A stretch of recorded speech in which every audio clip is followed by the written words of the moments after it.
কংগ্রেস নেতা পবন খেরাকে কর্ণাটক থেকে রাজ্যসভার প্রার্থী ঘোষণা করেছে সর্বভারতীয় কংগ্রেস কমিটি। অসমের মুখ্যমন্ত্রী হিমন্ত বিশ্ব শর্মা এবং তার স্ত্রী রিনিকি ভুইয়া শর্মাকে ঘিরে বিতর্কিত মন্তব্যের জেরে দায়ের হওয়া মামলায় সুপ্রিম কোর্ট থেকে আগাম জামিন পাওয়ার মাত্র এক মাসের মধ্যেই এই গুরুত্বপূর্ণ রাজনৈতিক দায়িত্ব পেলেন তিনি।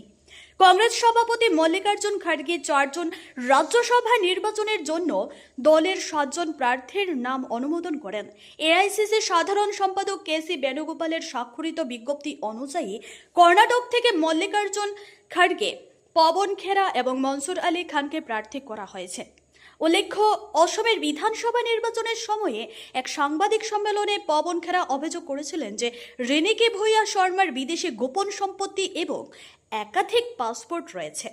এই অভিযোগকে ভিত্তিহীন ও মানহানিকর বলে দাবি করে রিনিকি ভুইয়া শর্মা অসম পুলিশের কাছে এফআইআর দায়ের করেন।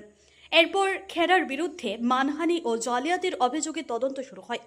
গত 30 এপ্রিল সুপ্রিম কোর্ট পবন খেরাকে আগাম জামিন দেয়। বিচারপতি জে.কে. মাহেশ্বরী এবং অতুল চন্দরকরের বেঞ্চ পর্যবেক্ষণ করে যে অভিযোগ ও পাল্টা অভিযোগ রাজনৈতিক উদ্দেশ্য প্রণোদিত বলেই প্রাথমিকভাবে মনে হচ্ছে এবং গ্রেফতারকে শেষ অবলম্বন হিসেবে ব্যবহার করা উচিত। একই সঙ্গে আদালত খেরাকে তদন্তে পূর্ণ সহযোগিতা করার নির্দেশ দেয়। আগামী 18 জন কর্ণাটকের 4টি রাজ্যসভা আসনের জন্য ভোটগ্রহণ অনুষ্ঠিত হবে। বর্তমান রাজনৈতিক সমীকরণ অনুযায়ী রাজ্যের বিধানসভায় সংখ্যাগরিষ্ঠতা থাকায় কংগ্রেসের 3টি আসন জয়ের সম্ভাবনা প্রায় নিশ্চিত। ফলে পবন খেরার সংসদে প্রবেশ কার্যত নিশ্চিত বলেই মনে করা হচ্ছে।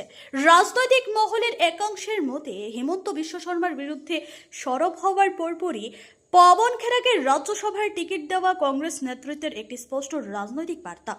দীর্ঘদিন ধরে দলের জাতীয় মুখপাত্র ও মিডিয়া বিভাগের দায়িত্বে থাকা পবন খেরা এবার প্রথমবারের মতো সংসদের উচ্চকক্ষে প্রতিনিধিত্ব করার সুযোগ পেতে চলেছেন।